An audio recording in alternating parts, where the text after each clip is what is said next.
I found my wedding dress slashed to ribbons 3 days before the ceremony. Clean cuts, deliberate, with a note pinned to what remained of the bodice, "You don't deserve this day." The handwriting was unmistakable, my sister's looping script hadn't changed since high school. "My name is Elise, 34 years old, head curator at the Westlake Museum of Contemporary Art." I'd spent 18 months planning this wedding to Daniel, and now I stood in my apartment staring at $6,200 worth of Italian silk and lace that had been reduced to expensive confetti. I took a photo, set the ruined dress carefully in its garment bag, poured myself a glass of wine, and called my maid of honor, Tara. She answered on the second ring. "What's wrong?" "Smart woman. I never called this late." "Melissa destroyed my wedding dress," I said, voice steady. "I need a favor." Tara didn't gasp or swear or ask if I was sure. That's why she was my best friend. "Anything," she replied. "Tell me."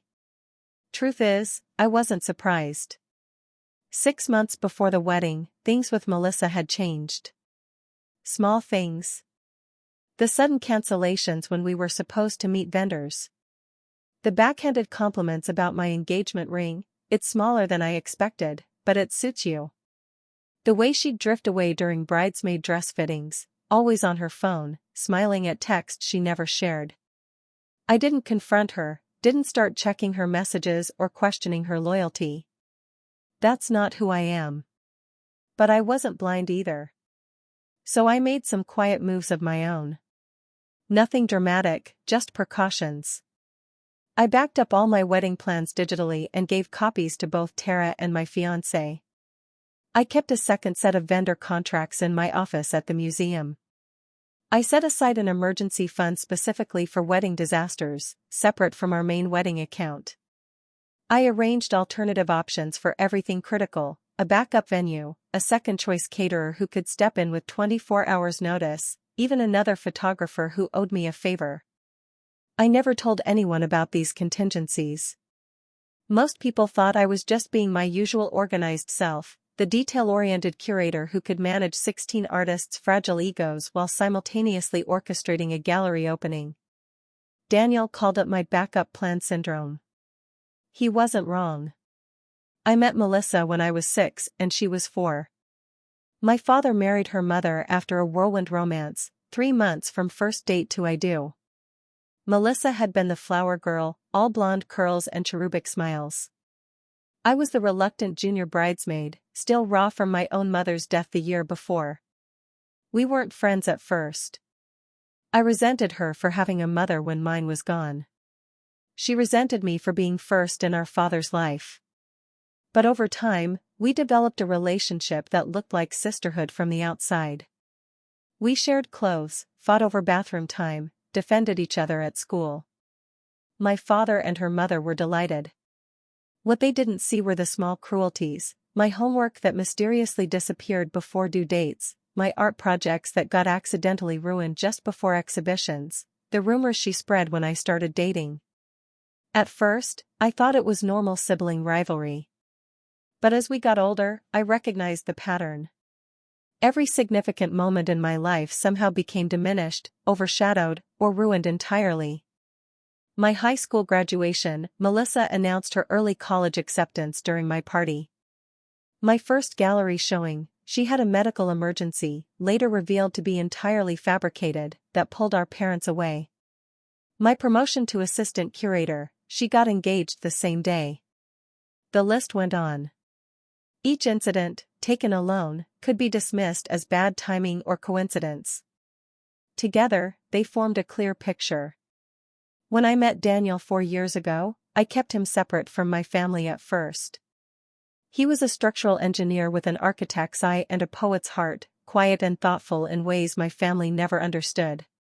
6 months in, when I finally introduced him to everyone, Melissa immediately tried her usual tactics. She flirted with him, not subtly. She told embarrassing stories about my childhood. She questioned his career choices. Daniel saw through it immediately. "Your sister doesn't like sharing the spotlight, does she?" he asked afterward. I married him a year later for many reasons, but his perceptiveness about Melissa was definitely one of them. When we announced our engagement, Melissa's response was predictable. She hugged me too tight, smiled too wide, and whispered, "Finally. I was worried you'd never find someone." 2 days later, she called to announce she'd enrolled in a prestigious PhD program, one that would begin the month of our wedding. "I might not be able to help much with planning," she said, voice dripping with false regret. "But of course I'll be your maid of honor." I thanked her and said I'd already asked Tara. The silence on the phone lasted 10 seconds. I counted. "Oh," she finally said. "Well, I understand. Tara's been your friend forever." Her tone suggested I'd betrayed some sacred sisterly pact. "You'll still be a bridesmaid," I assured her. "If you want to be." She recovered quickly. "Of course. I wouldn't miss it for the world." The dress sabotage was just the latest in a lifetime of calculated strikes, but it was the most direct. Usually, Melissa maintained plausible deniability. This time, she'd left evidence. That told me two things: she was desperate, and she had something bigger planned. After speaking with Tara, I called Renata, my backup dressmaker. She'd created my museum gala gowns for years and had joked when I found my wedding dress that she was heartbroken not to be making the most important dress of my life. I sent her the original dress designs and measurements I'd wisely kept. "Can you work a miracle in 72 hours? I asked. "For you?" "Always," she replied. "But it will cost." I transferred the money from my emergency fund immediately.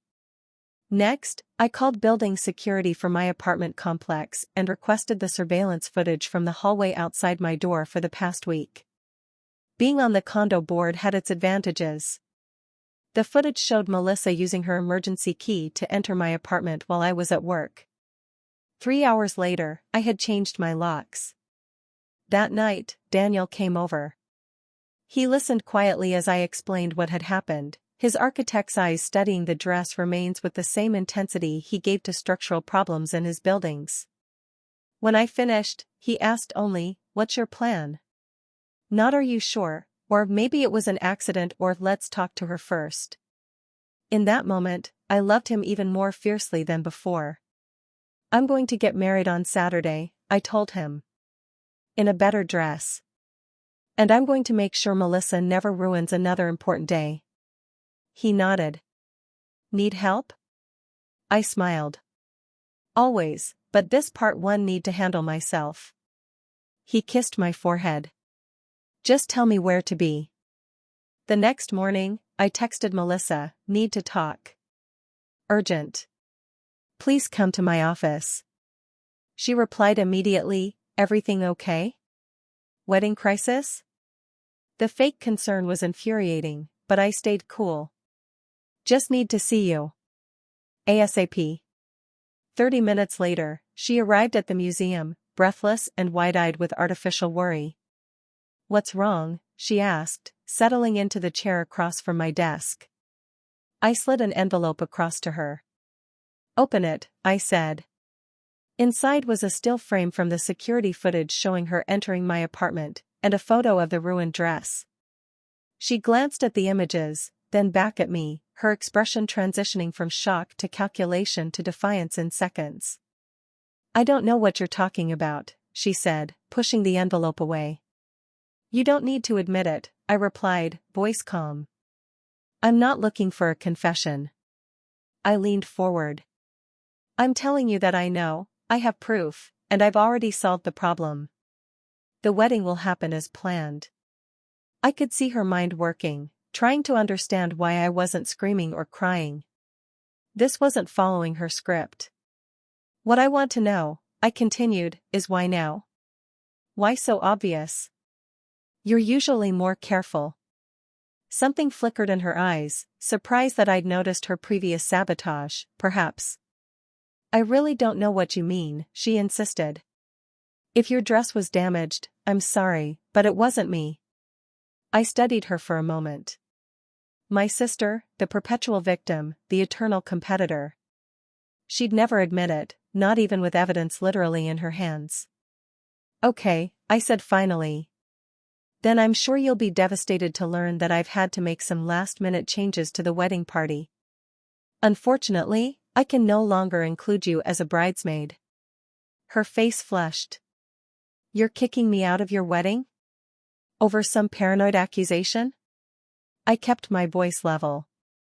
"I'm adjusting my wedding party to include only people who want me to be happy.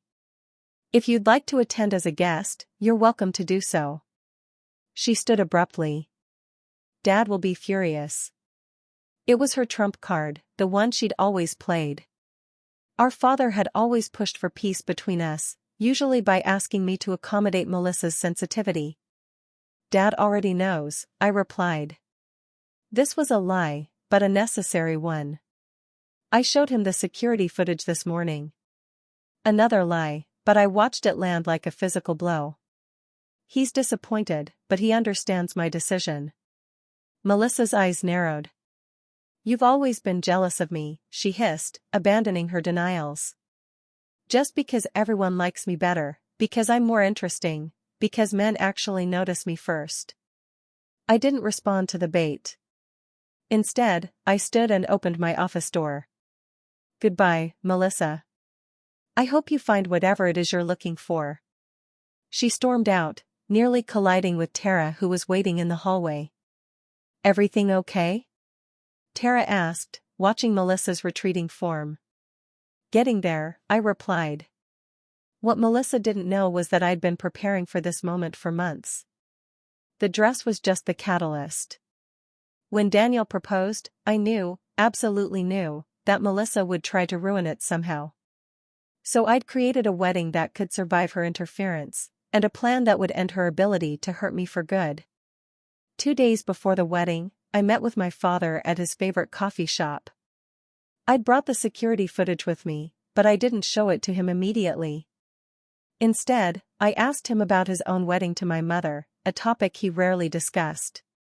He seemed surprised but started sharing stories, how nervous he'd been, how beautiful she looked, how everyone said they were too young but they proved them wrong with 15 happy years before cancer took her. I listened, memorizing details of a day I'd been too young to remember.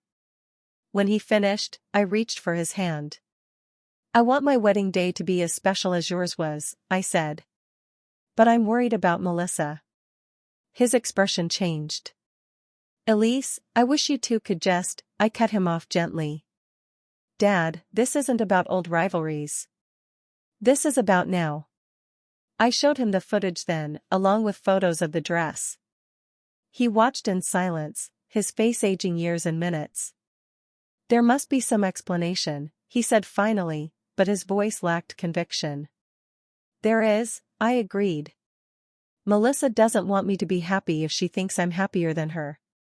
I let that sink in. "I've removed her from the wedding party, but she's still invited to attend. What she does with that invitation is up to her." He looked down at his coffee. "What do you need from me?" It was the first time he'd ever asked me that question about Melissa. "Progress. Just be there on Saturday," I told him. "Walk me down the aisle. That's all I need." The morning of my wedding dawned clear and perfect. Renata had created a dress that made the original look like a rough draft, simpler but more elegant, with architectural lines that echoed Daniel's work.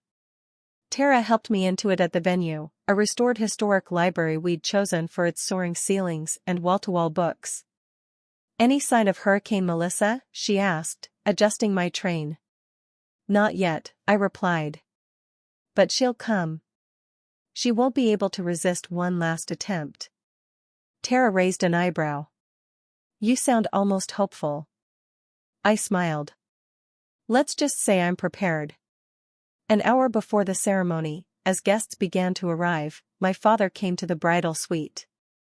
"You look like her," he said, voice rough with emotion. "Like your mother." Before I could respond, his phone rang. He checked the screen and grimaced. "It's Melissa." I touched his arm. "Take it. But put it on speaker." He seemed uncertain but did as I asked. Melissa? Where are you? The ceremony starts soon. Her voice came through shrill and slightly slurred. Daddy, there's been an accident. I'm at Memorial Hospital. Please come quickly. My father's face drained of color. What happened? Are you hurt? Melissa made a pained sound that would have been more convincing if I hadn't heard her practice similar performances as a teenager. Please just come. I need you. My father looked at me helplessly. History repeating itself, Melissa's emergency pulling him away from my important moment. Dad, I said calmly. Call Memorial's emergency department and ask if Melissa James has been admitted. His brow furrowed, but he ended the call with Melissa and dialed the hospital. I listened as he identified himself and made his inquiry. The response was exactly what I expected. No, Melissa James had been admitted today. He hung up, staring at his phone. I don't understand, he said. She must be at a different hospital. I shook my head. Call her back. On speaker. When Melissa answered, I spoke before she could. Which doctor is treating you, Melissa? We'll speak to them directly. Silence, then, they haven't assigned one yet. I'm still in triage. My father's expression hardened. Melissa Grace James, he said, using her full name for the first time in decades. Are you actually in the hospital? More silence, then a defiant, I needed you. Elise gets everything, the perfect wedding, the perfect fiancé, your constant attention. It's not fair. My father looked at me, 30 years of enabling falling away from his face. I'll handle this, he said, taking the phone off speaker and walking into the hallway. I heard fragments of his side, extremely disappointed, no excuse, grown woman, seek help, not welcome until. When he returned, he seemed both drained and resolute. She won't be attending, he said. I'm sorry, Elise. I should have seen this pattern long ago. I hugged him. It's okay, Dad. Let's just have a wonderful day. The ceremony was everything I'd hoped for. Daniel's eyes when he saw me in my new dress, the vows we'd written together, the library's perfect acoustics carrying our promises to everyone we loved. During the reception, my father gave a toast that made me cry for the first time that day, to finding the kind of love that builds rather than diminishes, that celebrates rather than competes. To my daughter, who has her mother's grace under pressure and her own remarkable strength. As Daniel and I shared our first dance, I caught sight of Tara by the entrance, giving me a subtle thumbs up. Phase 2 complete. While I'd been getting married, Tara had executed the final part of my plan, delivering evidence of Melissa's years of sabotage to our parents, both my father and her mother, along with recommendations for therapists specializing in family dynamics and personality disorders. Whether Melissa would ever seek help was her choice, but she would never again have unwitting enablers in our parents. Later that night, as Daniel and I prepared to leave for our honeymoon, he asked, "Do you regret not having her here, despite everything?" I considered this. No, I said finally. What I regret is not doing this sooner. Not setting boundaries. Not showing her that actions have consequences. He nodded. Some people can't celebrate others' happiness until they find their own. I leaned my head against his shoulder.